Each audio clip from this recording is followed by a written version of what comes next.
आपका भरपूर स्वागत है परीक्षा रस चैनल में। आज हम देखेंगे सिंधु घाटी सभ्यता की उत्पत्ति। हमने पिछली कक्षाओं में सिंधु घाटी की पहली पार्ट कर लिया है। आज हम देखेंगे सिंधु घाटी सभ्यता की उत्पत्ति। मेसोपोटामिया सभ्यता जो विदेशी मत है, ईरानी बलूचिस्तानी सभ्यता जो देसी मत है, और भारत की सौदी सभ्यता जो विदेशी मत है। इनमें हम देखेंगे सबसे पहली जो है मेसोपोटामिया की सभ्यता जो सिंधु घाटी सभ्यता की उत्पत्ति है। मेसोपोटामिया जो है विदेशी मत है, ये विदेशी लोगों का कहना है। सिंधु घाटी सभ्यता की उत्पत्ति के संदर्भ में ये एक विदेशी विचारधारा है। इस विचारधारा के अनुसार भारत की सिंधु घाटी सभ्यता की उत्पत्ति मेसोपोटामिया सभ्यता का ही विकसित रूप है। वस्तुतः ये एक विचारधारा इतिहास के मिश्रणवादी सिद्धांत पर आधारित है। मिश्रणवादी सिद्धांत का तात्पर्य है कि एक सभ्यता का अपने मूल स्थान पर विकसित न होकर बाहरी सभ्यताओं के मिश्रण अथवा स्थानांतरण से विकसित होना। इस विचारधारा के प्रमुख समर्थक Gordon Childe, John Marshall, Kramer, D Kosambi तथा एच.डी. स्कालिया हैं। मेसोपोटामिया सभ्यता के लोग लगभग 2400 ईसा पूर्व भारत आए तथा यहाँ की परिस्थितियों के अनुसार एक नवीन सभ्यता सिंधु घाटी सभ्यता का विकास किया। इस विचारधारा के समर्थक दोनों सभ्यताओं में पाई जाने वाली समानताओं के आधार पर सिंधु घाटी सभ्यता की उत्पत्ति को मेसोपोटामिया की सभ्यता से जोड़कर मानते हैं। उदाहरण के लिए दोनों सभ्यताओं में पक्की ईंटों का प्रयोग, लिपि का ज्ञान, कांसे का प्रयोग, मिट्टी के बर्तनों के लिए चाक का प्रयोग, कृषि और व्यापार पर आधारित अर्थव्यवस्था, बैल की आकृति की मोहरें इत्यादि कुछ ऐसे तत्व हैं जो दोनों सभ्यताओं में समान रूप से मिलते हैं। सिंधु घाटी में ये विचारधारा तर्क संगत नहीं है, ये न्याय संगत नहीं है, क्योंकि मेसोपोटामिया की सभ्यता और भारत की सिंधु घाटी सभ्यता के कुछ मूलभूत अंतर पाए जाते हैं, जिनमें सिंधु घाटी सभ्यता मेसोपोटामिया तथा मिस्र दोनों सभ्यताओं की तुलना में लगभग 12 गुना क्षेत्र में विस्तृत और अधिक सर्वश्रेष्ठ सभ्यता थी। अतः एक अपेक्षाकृत छोटे क्षेत्र की सभ्यता द्वारा सिंधु घाटी जैसी सभ्यता का विकास करना अतार्किक और असंभव प्रतीत होता है। ये तार्किक नहीं है, क्यों? हालांकि दोनों सभ्यताओं में कुछ समानताएं अवश्य मौजूद हैं, किंतु इन समानताओं का प्रमुख कारण इन सभ्यताओं के बीच आपसी व्यापार था। साक्ष्यों के आधार पर स्पष्ट हुआ कि इन दोनों सभ्यताओं के बीच व्यापारिक संबंध विद्यमान थे तथा भुगतान संतुलन भारत के पक्ष में था। अतः वस्तुओं का आदान प्रदान इस क्रम में स्वाभाविक रूप से इन सभ्यताओं में सामाजिक एवं सांस्कृतिक तत्वों एवं विशेषताओं का आदान प्रदान हुआ। क्योंकि इनमें व्यापारिक संबंध थे, इसलिए इनमें सभ्यताओं में सांस्कृतिक, सभ्य और सामाजिक विशेषताओं का आदान प्रदान हुआ। एक क्वेश्चन बनता है, निम्न में से किस पशु की आकृति जो मोहर पर मिली जिससे ज्ञात होता है कि सिंधु घाटी एवं मेसोपोटामिया की सभ्यता के मध्य व्यापारिक संबंध थे? घोड़ा, गधा, बैल या हाथी? इसमें बैल है। मेसोपोटामिया सभ्यता तथा सिंधु घाटी सभ्यता में अंतर क्या है वो हम देखेंगे, किंतु दोनों सभ्यताओं में कुछ मौलिक अंतर हैं। दोनों सभ्यताओं में कुछ मौलिक अंतर विद्यमान है। सिंधु घाटी सभ्यता की पूर्णता नगरीय सभ्यता है और यहाँ उच्च स्तरीय नगर विनियोजन के प्रमाण मिलते हैं, जबकि मेसोपोटामिया की सभ्यता एक अर्धनगरीय सभ्यता है। कैसी है? अर्धनगरीय सभ्यता, जहाँ नगरों के साथ साथ ग्राम भी मिलते हैं। मेसोपोटामिया में नगरों के साथ साथ ग्राम भी मिलते हैं, गाँव भी मिलते हैं। सिंधु घाटी सभ्यता में ये सड़कें एक दूसरे से समकोण पर काटती हैं, जबकि मेसोपोटामिया में सड़कें अव्यवस्थित रूप से मिलती हैं।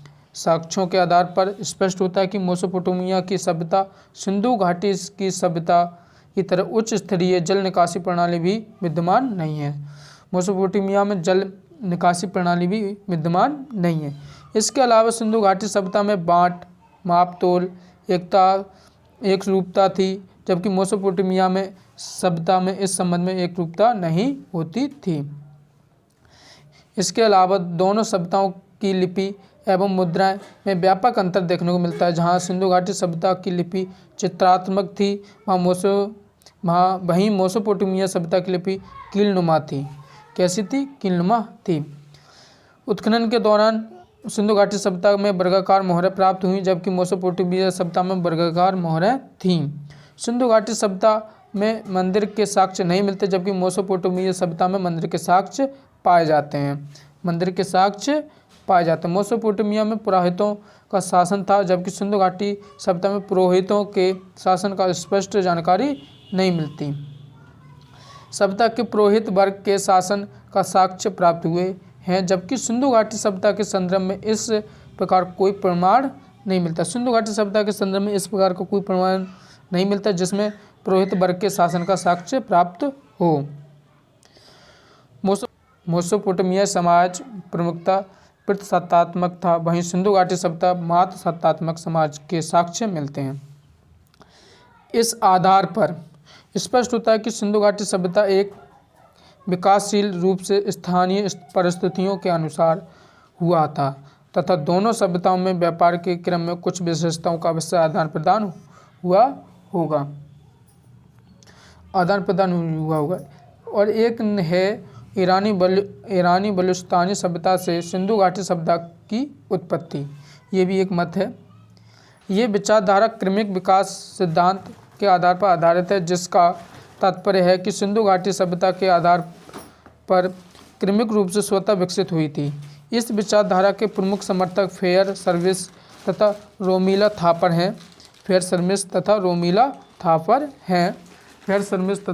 थापर हैं। इनका मानना है कि ईरानी बलूचिस्तानी संस्कृति से ही सिंधु सभ्यता का उद्भव और विकास हुआ है। पाकिस्तान के सिंध क्षेत्र में नाल, कुल्ली तथा आमरी जैसे स्थलों की खोज हुई। ये हड़प्पा के पूर्व काल के ग्रामीण स्थल थे। इन इतिहासकारों का मानना है कि कोई भी नगरीय सभ्यता अचानक विकसित नहीं होती, बल्कि ग्रामीण से अर्धनगरीय तथा अर्धनगरीय से नगरीय के रूप में विकसित होती है। हड़प्पा के पूर्व इन ग्रामीण स्थलों में पहले उत्पादन में वृद्धि हुई होगी। उत्पादन में वृद्धि से कार्य विशिष्टीकरण तथा श्रम विभाजन जैसी व्यवस्था का विकास हुआ होगा। कार्य विशिष्टीकरण होने से कार्य करने की दक्षता बढ़ी होगी, जिससे पुनः और अधिक उत्पादन मार्ग प्रशस्त किया गया होगा। उत्पादन में वृद्धि कर जैसी व्यवस्था तथा प्रशासनिक क्षमता का विकास हुआ होगा। फलस्वरूप धीरे धीरे कुछ ग्रामीण क्षेत्र अर्धनगर और में तथा अर्धनगर नगरों में विकसित हुए होंगे। कालांतर में सिंधु घाटी सभ्यता के मेसोपोटामिया की सभ्यता के साथ व्यापारिक संबंध स्थापित हुए तथा इन संस्कृतियों में आपसी सामाजिक सांस्कृतिक कारकों का आदान प्रदान हुआ। एक मत है सौथी सभ्यता। इसको भी हम देखते हैं। अमलानंद तथा डी.पी. अग्रवाल जैसे कुछ इतिहासकारों का मानना है कि सिंधु घाटी सभ्यता का विकसित रूप है। सौथी सभ्यता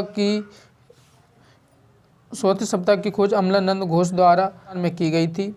सौथी सभ्यता एक ग्रामीण सभ्यता थी और आगे चलकर इसी सभ्यता का नगरीकरण सिंधु सभ्यता के रूप में हुआ।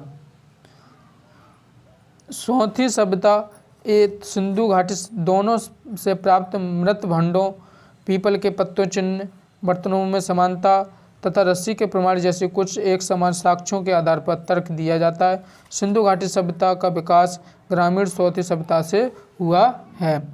इससे निष्कर्ष क्या निकलता है? निष्कर्ष कह सकते हैं कि सिंधु घाटी सभ्यता भारत की एक मौलिक सभ्यता थी, जिसके उद्भव एवं विकास का प्रमुख केंद्र बिंदु व्यापार था।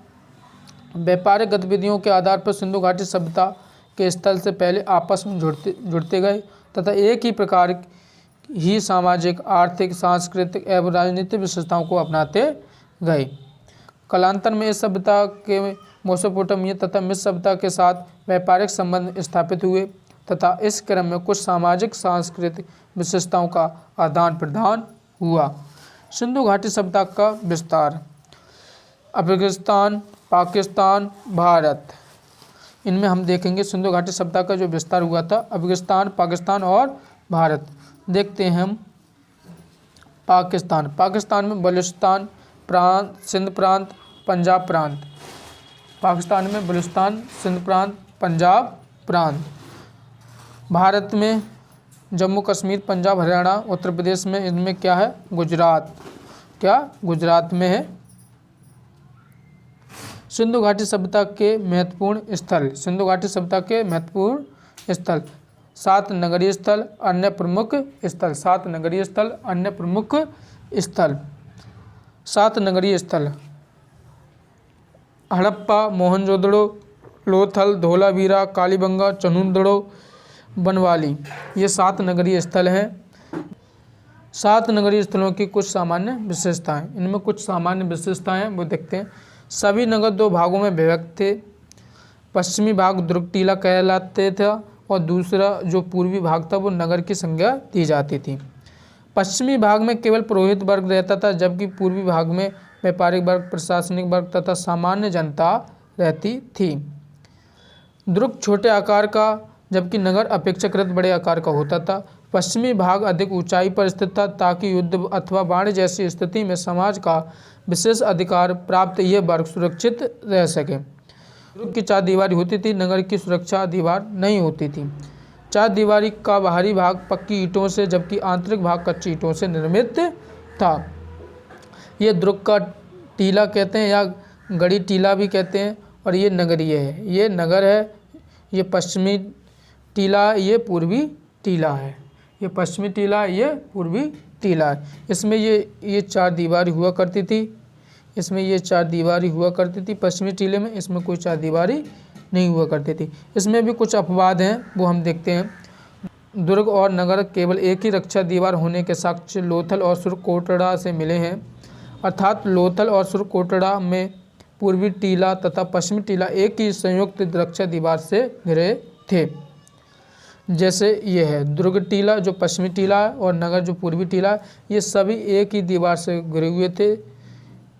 ये लोथल और सुरकोटड़ा में मिले थे।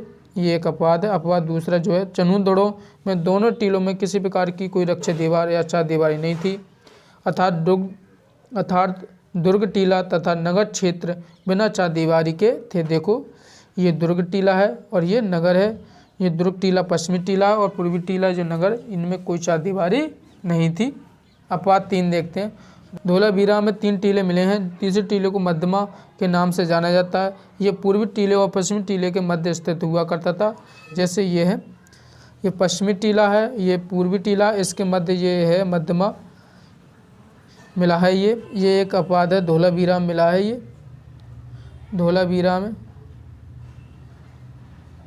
धोलावीरा में मिला है ये, जिसमें एक मध्यमा है। हड़प्पा खोजकर्ता दयाराम साहनी है, 1921 में किया था।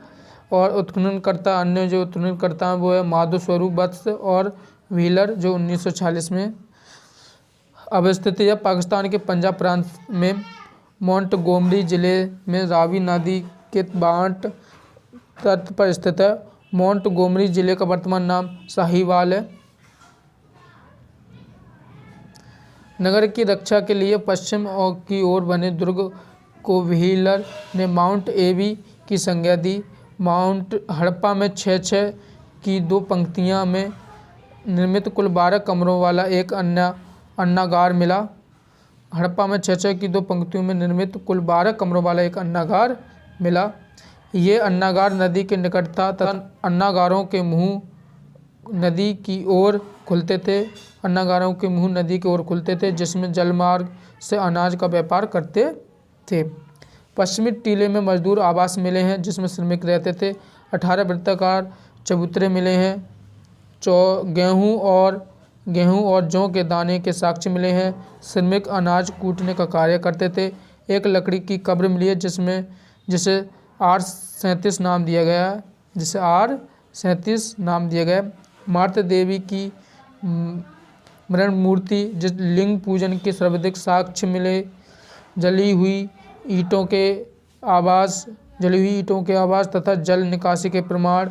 लाल बलुआ पत्थर से निर्मित मनुष्य के शरीर की मूर्ति। अभिलेख वाली मोहरें सर्वाधिक हड़प्पा में मिली।